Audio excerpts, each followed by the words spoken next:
Baik, assalamualaikum warahmatullahi wabarakatuh. Selamat pagi semuanya. Bagaimana kabar kalian pada pagi hari ini? Nampaknya pada sehat, ceria, dan bersemangat ya tentunya. Oke, coba kita sebelum mulai pembelajaran, siapa ketua kelasnya di sini? Baik, Angga, silahkan dipimpin untuk berdoa. Berdoa dimulai. Selesai. Oke, alhamdulillah, semoga setelah kita berdoa kita bisa diberikan kelancaran selama kita belajar. Baik, sebelumnya di sini Ibu akan absen terlebih dahulu. Di sini siapa yang tidak masuk kelas? Baik, semuanya hadir semua ya. Hebat. Berarti kita semua sudah siap untuk mengikuti pembelajaran pada pagi hari ini. Nah, pada pagi hari ini yaitu kita memasuki materi sistem pencernaan. Di sini ada 3 sub sistem pencernaan, yaitu yang pertama ada sistem organ penyusun sistem pencernaan yang berkaitan dengan nutrisi, kemudian bioproses, kemudian yang ketiga ada gangguan fungsi pada sistem pencernaan manusia. Terkait materi sistem pencernaan ini, Ibu akan bertanya terlebih dahulu kepada kalian. Apa yang kalian ketahui mengenai zat makanan? Sistem pencernaan itu kan berhubungan dengan zat makanan. Nah, apa itu zat makanan yang kalian ketahui? Coba acungkan tangannya. Baik, kamu, Aryani. Bagus. Contoh dari zat makanan ini ada 3, yaitu ada karbohidrat, protein, lemak, vitamin, dan masih banyak lagi ya. Kemudian, apa yang kalian ketahui tentang proses pencernaan makanan? Bagaimana sih proses pencernaan makanan itu? Coba yang bisa angkat tangannya. Baik, kamu. Bagus.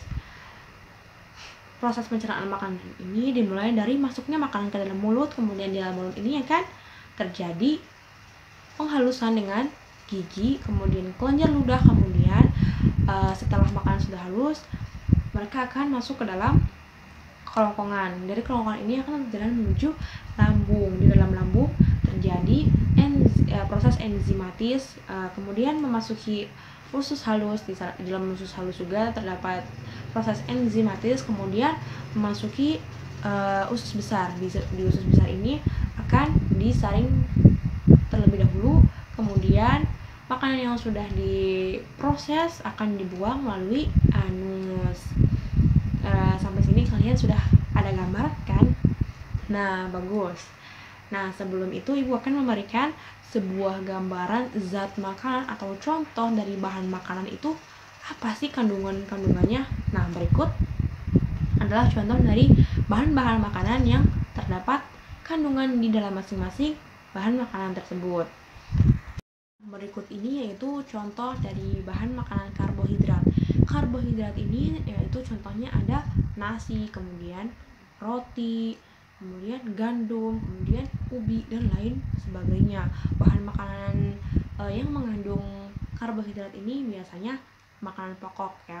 Seperti kita orang Indonesia yang harus makan nasi. Kalau kita belum makan nasi, kita kan lapar. Iya apa ya? Iya ya. Nah, apa sih fungsi dari karbohidrat itu? Fungsi dari karbohidrat ini bisa untuk sumber energi di dalam tubuh.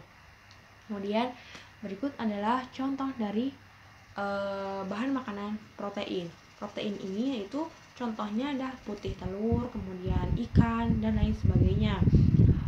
Protein ini berfungsi untuk apa? Yo, siapa yang tahu? Sebagai zat pengembangan dalam tubuh, kemudian perbaikan dan pemeliharaan jaringan tubuh, dan masih banyak lagi.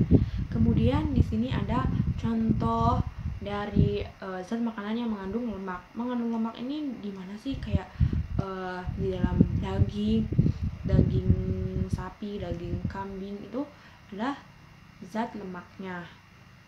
Minyak juga termasuk lemak ya. Kemudian Apa sih fungsi lemak ini? Fungsi lemak ini yaitu untuk sebagai zat cadangan di dalam tubuh manusia. Berikutnya itu kita zat makanan ini berkaitan dengan sistem pencernaan pada manusia. Nah, berikut yaitu gambaran sistem pencernaan pada manusia, dimulai dari mulut hingga dibuang melalui anus.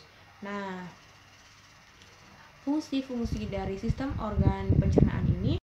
Nah, yang pertama yaitu kita akan membahas pada organ penyusun sistem pencernaan, yaitu yang pertama mulut.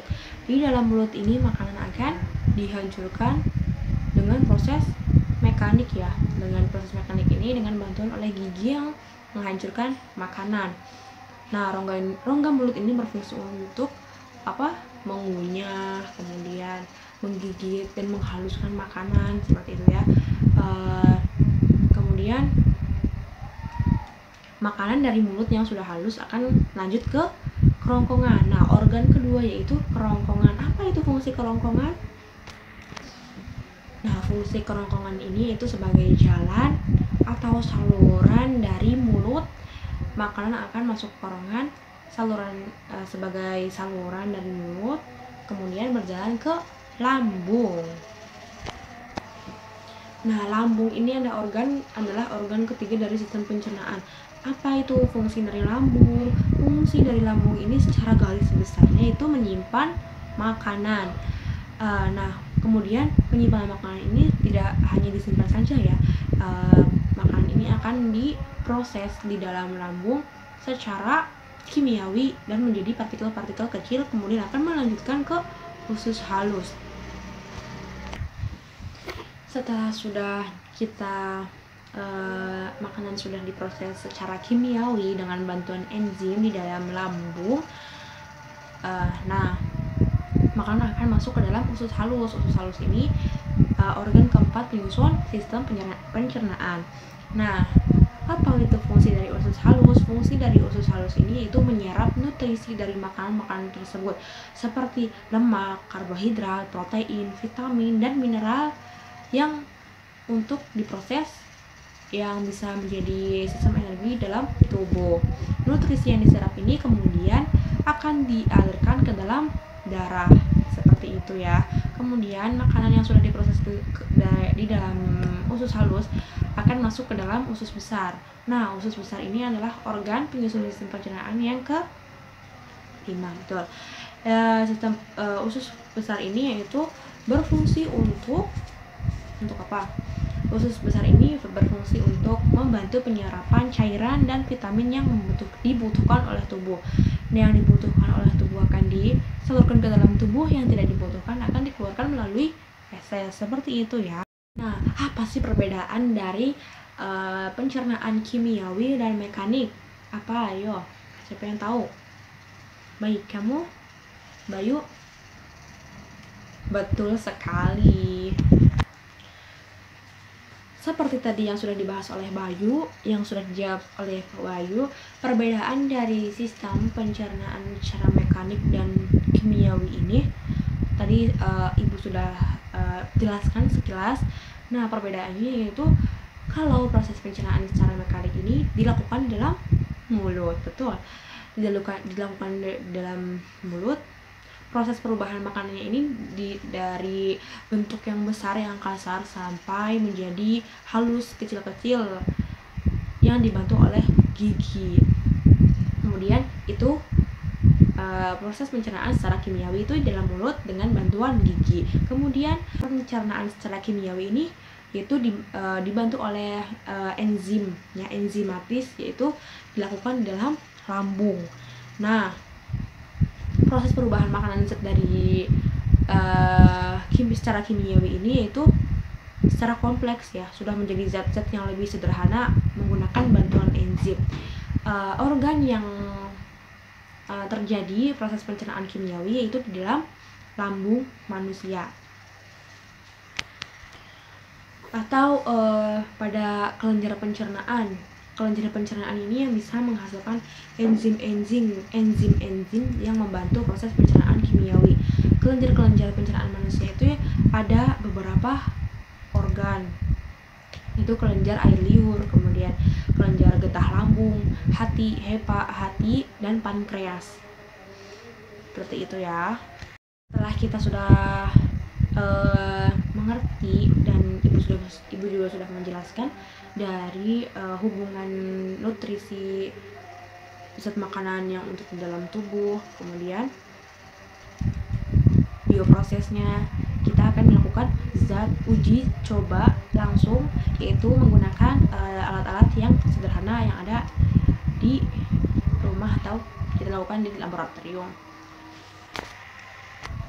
Di sini kita akan melakukan uji zat makanan, yaitu dengan menggunakan reagen Benedict, Lugol, kemudian biuret, dan kertas buram.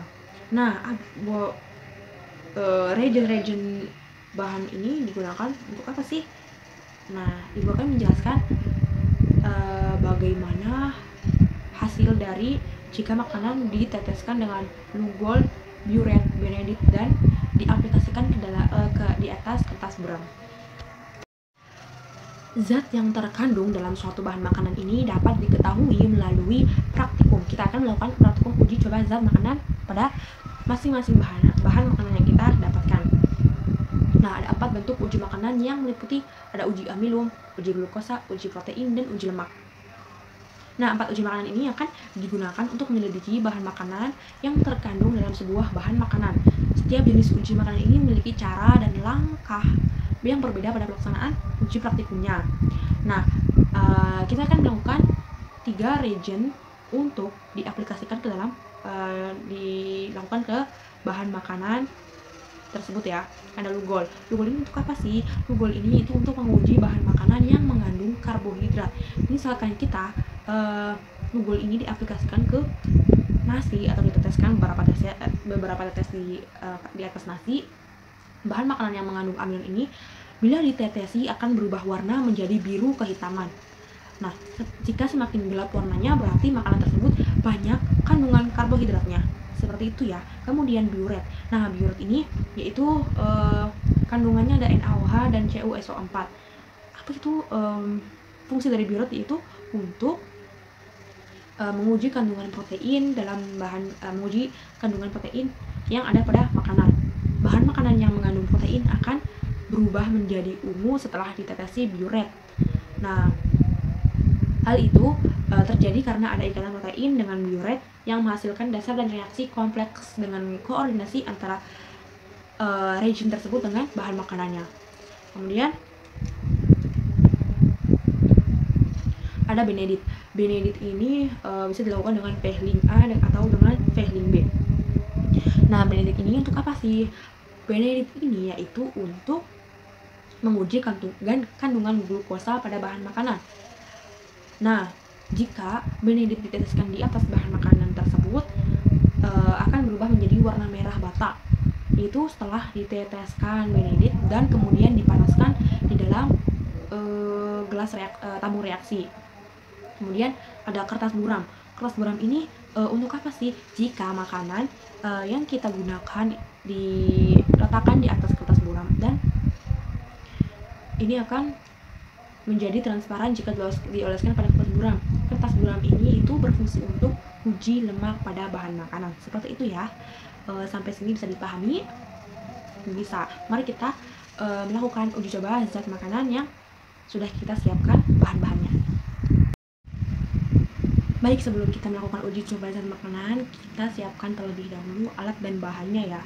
Oke, sebelum itu kita silahkan kalian duduk berkelompok yang sudah dibentuk tadi, kemudian ambil alat dan bahan yang sudah disiapkan di dalam laboratorium. Nah, jika sudah, kalian berkelompok dengan teman-temannya, kemudian lakukan uji zat makanan. Baik, kalian akan melakukan uji zat makanan yang sudah disiapkan ya. Di sini Ibu akan menjelaskan, kita akan melakukannya dengan bareng-bareng, dengan secara bersamaan gitu ya. Sudah disiapkan semua alat dan bahannya? Sudah, alhamdulillah. Mari kita melakukan langkah percobaan yang pertama, yaitu uji zat amilum. Oke, semuanya sudah disiapkan alat Lugolnya? Sudah? Baik, sudah. Kemudian ditumbuk bahan makanan pelan-pelan ditumbuk sampai halus. Roti tersebut, roti, kedelai, semua bahan makanan. Kemudian jika sudah halus, teteskan lugol pada bahan makanan yang sudah dihaluskan. Secukupnya, jangan banyak-banyak ya. Nah, jika sudah ditunggu, kemudian amati bagaimana perubahan makanan tersebut. Baik, selanjutnya yang uji zat yang kedua yaitu ada uji zat lemak. Di sini uji zat lemaknya gampang ya. Kalian potong secukupnya, potong dadu atau secukupnya ya. Kemudian letakkan di atas kertas buram. Jika sudah diletakkan di atas kertas buram, amati beberapa saat bagaimana perubahannya. Jika sudah, mari kita melakukan uji zat makanan yang ketiga. Apa itu uji zat makanan yang ketiga? Uji glukosa. Betul. Uji glukosa ini dengan menggunakan Benedict ya. Sudah disiapkan uji larutan Benedictnya sudah kalau sudah disiapkan, silakan kalian haluskan masing-masing bahan makanan tersebut. Jika sudah halus, haluskannya seperti tadi ya, ditumbuk yang benar dengan tidak bersuara. Jika sudah halus, silakan kalian teteskan cukup 5 tetes larutan Benedict di atas makanan tersebut. Nah, jika sudah ditetes, silahkan kalian amati bagaimana perubahan makanannya. Yang terakhir itu adalah uji protein. Nah, kalian siapkan 6 tabung reaksi. Jika tidak cukup bergantian ya. Bergantian satu kelompok dengan kelompok yang lainnya. Nah, makanan yang sudah dihaluskan tadi masukkan setinggi 1 cm pada tabung reaksinya, kemudian diberi cukup 3 tetesan larutan biuret di dalam tabung reaksi tersebut, masing-masing tabung reaksi ya. Nah, jika sudah diteteskan dengan biuret, silakan kalian amati bagaimana perubahan pada masing-masing makanan tersebut. Jika sudah melakukan uji coba, kalian kan sudah dapat datanya dari masing-masing uji, dari uji amino, lemak, glukosa, dan protein. Nah, kemudian kalian isi tabel berikut ya, sesuai dengan data kalian yang sudah didapatkan pada uji coba tadi. Baik, kalian jika sudah melakukan uji coba atau praktikum yang sudah kalian lakukan tadi dan sudah mendapatkan data, sudah dicatat juga dalam tabel pengamatannya. Nah, dari sini kalian bisa menyimpulkan bagaimana kandungan pada masing-masing makanan tersebut. Oke. Sekarang coba ibu tanya kepada kalian, apa kandungan dari bahan makanan roti yang kita sudah uji cobakan tadi? Baik, bagus sekali. Karbohidrat. Kenapa karbohidrat? Betul sekali. Kandungan dari roti ini itu karbohidrat. Setelah diteteskan oleh lugol, roti ini akan berubah warnanya menjadi biru kehitaman, dan itu hasilnya positif mengandung karbohidrat. Seperti itu ya. Kemudian bagaimana kandungan roti ini sebagai protein? Apakah berubah? Tidak, benar sekali. Jika roti mengandung protein ini, dia akan berubah warnanya menjadi warna merah lembayung setelah diteteskan oleh biuret. Jika tidak mengandung protein, roti ini tidak akan mengalami perubahan warna. Bahan makanan yang mengandung karbohidrat ini yaitu dalam uji amilum. Uji amilum dengan menggunakan reagen lugol, yaitu akan menyebabkan perubahan pada warna bahan makanan, yaitu menjadi biru kehitaman. Jika bahan makanan tersebut negatif atau tidak mengalami perubahan warna, itu disebut tidak mengandung karbohidrat. Kemudian jika makanan mengandung protein setelah diteteskan biuret, kemudian kemudian mengalami perubahan makanan seperti ungu dan merah lembayung seperti itu positif, bahan makanan mengandung protein. Kemudian bahan makanan setelah diletakkan di atas kertas buram dan sedikit kemudian mengalami kertas buramnya tertransparan, dan itu bahan makanan tersebut akan mengandung lemak. Seperti bahan makanan apa? Contohnya roti. Ya betul, roti. Margarin juga ya, margarin itu dia tidak di atas kertas buramnya akan mengalami transparan ya, kayak ada minyak seperti itu positif, mengandung lemak. Kemudian jika bahan makanan mengandung glukosa, sama sebenarnya pada protein akan mengalami perubahan warna, yaitu dengan menggunakan reagent Benedict akan mengalami perubahan warna merah setelah dipanaskan. Nah seperti itu.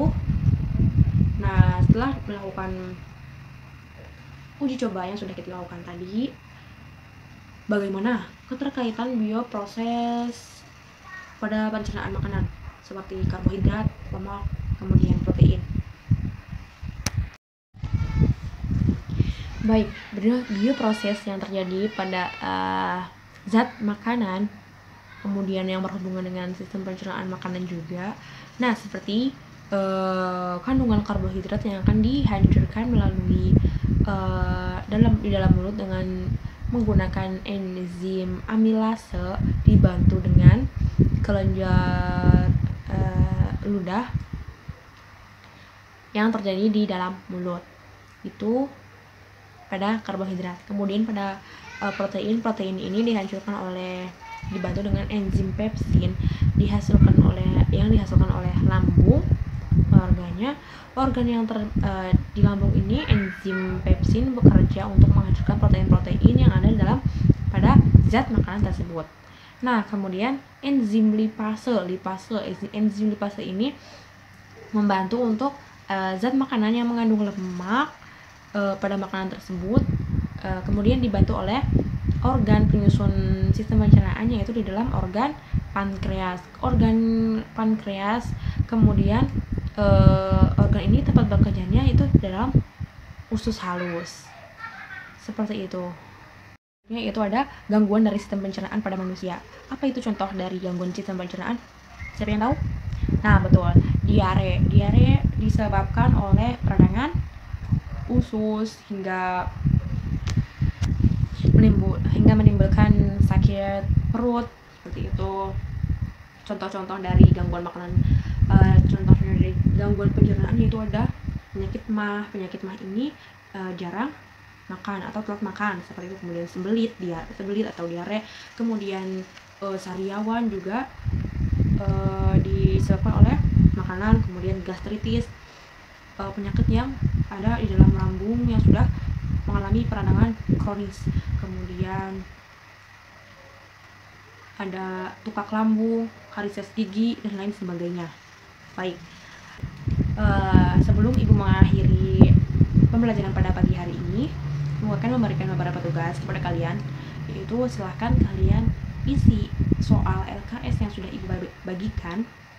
Kemudian jangan lupa setelah kalian melakukan uji praktikum tadi, kalian sudah mengisi lembaran data uji coba zat makanan. Kemudian dari situ kalian bisa menyusun sebuah laporan uji coba zat makanan dalam bentuk laporan praktikum, seperti itu ya. Ibu akan tunggu hasilnya sampai minggu depan dikumpulin ke Ibu, seperti itu. Bisa dipahami? Bisa.